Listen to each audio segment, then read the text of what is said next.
धान की सीधी बुवाई एक ऐसी तकनीक है जिसमें धान की रोपाई न करके बीज को सीधे बो दिया जाता है। धान की सीधी बिजाई न केवल लागत घटाती है बल्कि उत्पादन भी अच्छा होता है और पर्यावरण के लिए भी इसे बेहतर माना जाता है। चावल का इतिहास देखें, हजारों से 3-4 हजार साल से यहाँ चावल हो रहा है इस तरह के। उसमें रुपाई की तकनीक, जिसको जापानी तकनीक भी कहते हैं, पिछले 80 से 100 सालों में ये आई है। इतने सालों में 3900 सालों में, जैसा मैंने कहा, कि सीधी बुआई ही की जाती थी, चाहे वो छिटकवा विधि हो या चाहे हल के बीच जैसे भी हो, लेकिन वो सब सीधी बुआई ही थी। तो धान पारंपरिक रूप से धान का पौधा सीधी बुआई के लिए बना है। डायरेक्ट सीडेड राइस यानी DSR तकनीक से बिजाई 20 मई से 30 जून के बीच करनी चाहिए, लेकिन मॉनसून से 10 से 15 दिन पहले का समय सबसे बेहतर माना जाता है। वाराणसी में स्थित अंतर्राष्ट्रीय चावल अनुसंधान संस्थान दक्षिण एशिया क्षेत्रीय केंद्र के वैज्ञानिकों ने इसे बेहद आसान भाषा में कुछ ऐसे बताया है। धान की सीधी बिजाई के 2 तरीके हैं। Number 1 wet DSR, number 2 dry DSR। सबसे पहले जानते हैं वेट DSR क्या है और उसे कैसे करते हैं। इसमें पडलिंग यानी लेवा वैसे ही करते हैं जैसे पारंपरिक तरीके से धान की खेती में करते हैं। यह तरीका उन जगहों पर अपनाना चाहिए जहां पानी की कमी नहीं है। तरबतर तकनीक में गेहूं की कटाई के बाद खेत की गहरी जुताई करें, इसके बाद खेत की लेवलिंग करते हैं। बुवाई से 1 हफ्ते पहले खेत में पानी लगाइए। जमीन तर हो जाने के बाद खेत की जुताई 2 से 3 बार करें। इसके बाद फिर से खेत की लेजर से लेवलिंग कर देते हैं। फिर पाटा चलाना चाहिए ताकि मिट्टी अच्छी तरह से दब जाए। ऐसा करने से नमी लंबे वक्त तक बनी रहती है। किसी भी ड्रिल से आप बिजाई करने के बाद खेत में दोबारा से पाटा लगा दीजिए, मतलब उसे बराबर कर दीजिए। मुमकिन हो तो इस विधि में बुवाई आप शाम के समय करें, जिससे कि नमी का कम से कम नुकसान हो। सीधी बिजाई में प्रति एकड़ 8 किलोग्राम बीज ही डालें। संकर धान या हाइब्रिड बीज 6 से 8 किलोग्राम प्रति एकड़ में करें। इस दौरान इस बात का ध्यान रखें कि बीज को 2 से 3 सेंटीमीटर गहराई में ही डालें, इससे ज्यादा न हो। बोते समय हमें ये ध्यान रखना है कि बीज की गहराई 2 से 3 सेंटीमीटर ही रहनी चाहिए, इससे ज्यादा गहराई ना हो। यदि हम पानी की सिंचाई करके हम बोते हैं तो ये 7-8 दिन के अंदर जमा हो करके आ जाता है। बुवाई के बाद पहली सिंचाई 15 से 21 दिनों के बाद तक की जा सकती है। यह गर्मी और गर्म हवाओं के चलने की गति पर निर्भर करता है। इस विधि में बिजाई के 1 हफ्ते में अंकुरण आ जाता है। अब बात करते हैं ड्राई विधि की। इस विधि में खेत की जुताई करने के बाद लेजर चलाते हैं और उसके बाद ड्रिल से धान की बिजाई कर दी जाती है। इसके बाद हम खेत में पानी लगाते हैं। पानी लगाने के बाद उसमें अंकुरण थोड़ा जल्दी, मतलब 4 से 5 दिनों में ही आ जाता है।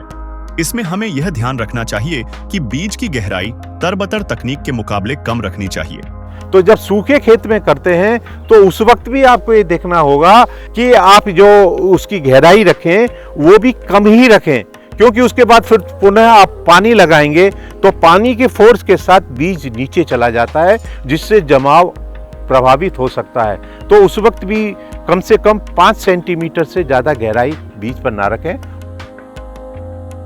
इस विधि में बुवाई के दिन ही सिंचाई की जाती है और अगली सिंचाई 4 से 5 दिनों के अंतराल पर करनी पड़ती है।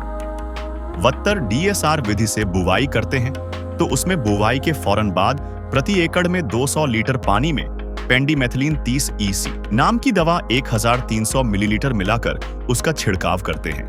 इसके छिड़काव से खरपतवार निकलने से पहले ही मर जाते हैं। इसी तरह अगर पानी बुवाई के बाद लगाते हैं, यानी ड्राई विधि तकनीक में बुवाई के 2 दिनों के बाद जैसे ही खेत में चलने लायक नमी हो जाए, उसमें हमें पेंडिमेथिलीन दवा का छिड़काव कर लेना चाहिए। इन दोनों विधियों में स्क्रीन पर दिख रही दूसरी दवाओं का भी आप दिए गए सुझाव के हिसाब से छिड़काव कर सकते हैं। यहाँ आपके लिए यह जानना जरूरी है कि दोनों विधियों में क्या फर्क है। वत्तर DSR में खरपतवार का नियंत्रण अच्छी तरह से हो जाता है, क्योंकि जब हम पहली बार पानी लगाते हैं तो उसके फौरन बाद ही खरपतवार का अंकुरण हो जाता है और जुताई करने के साथ ही वह खत्म हो जाता है। ड्राई विधि में जब हम बिजाई के फौरन बाद पानी लगाते हैं तो उस वक्त खरपतवार की समस्या थोड़ी ज्यादा हो जाती है। दोनों ही विधियों में हमें बीज उपचार का ध्यान रखना चाहिए। बीज को 12 घंटे के लिए 2% पोटेशियम नाइट्रेट के घोल में भिगोकर रख दें। इसके बाद बीज को सुखाकर 3 ग्राम मैनकोजेब प्लस कार्बेंडाजिम फफूंदनाशक प्रति किलोग्राम की दर से उपचारित करें। उपचार के बाद ही बीज की बुवाई करें। बुवाई के समय जिंक सल्फेट नहीं डाला गया हो तो 30 दिन बाद 1% यूरिया प्लस 0.5% जिंक सल्फेट का फसल पर छिड़काव करें। जरूरत के हिसाब से 1 से 2 दिन के अंतराल पर छिड़काव या 1 हफ्ते के अंतराल पर करें। सीधी बुवाई किए धान में हल्की और रेतीली जमीनों में लौह तत्व के लक्षण दिखाई देते ही इसके लिए 5.5% फेरस सल्फेट घोल का फसल पर छिड़काव करें। छिड़काव के बाद भी अगर लक्षण दिखाई दें तो 1 से 2 दिन के अंतराल पर फेरस सल्फेट का छिड़काव 1 या 2 बार और कर दें। अगर पौधों में जिंक और लौह दोनों की कमी के लक्षण हों तो यूरिया के साथ दोनों सूक्ष्म तत्वों की मात्रा को मिलाकर छिड़काव कर सकते हैं। डीएसआर विधि से खेती के कई फायदे हैं। इससे पानी की बचत करीब 35% तक हो जाती है। अगर हम सिंचाई ड्रिप इरिगेशन के जरिए करें तो यह बचत और ज्यादा हो सकती है। टेंशन नहीं है कि हमको आदमी करना है, लेबर करना है, ड्रिप के माध्यम से सारे न्यूट्रिएंट्स, सारे फर्टिलाइजर वगैरह दे देते हैं और इजी वे में पूरे फील्ड में जितनी दूर हमारा क्रॉप रहेगा डीएसआर का, ड्रिप इरिगेशन की व्यवस्था रहेगी, वहाँ तक सब पहुँच जाता है। जिस खेत से हमको 15 कुंटल मिलता था 20 कुंटल मिला है। अब उसको बेचेंगे तो हमको 5 कुंटल का ज़्यादा फायदा हुआ।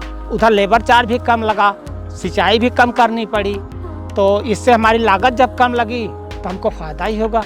हम तो चाहते हैं हर किसान इसी ढंग से करे उसको, जिससे उनको फ़ायदा हो, चार्ज कम लगे। बुवाई की लागत और बाकी दूसरे सभी प्रोसेस को मिलाकर करीब 3 से 4 हजार रुपए की बचत हो सकती है। ग्रीन हाउस गैस उत्सर्जन में 30 से 35% की कमी आती है और फसल तैयार होने की अवधि 7 से 10 दिन कम हो जाती है, जिससे पराली प्रबंधन किसान और बेहतर तरीके से कर सकता है। न्यूज पोर्टली की यह जानकारी कैसी लगी, कमेंट में बताना न भूलें। अगर आपका कोई और सवाल है तो कमेंट में पूछिए।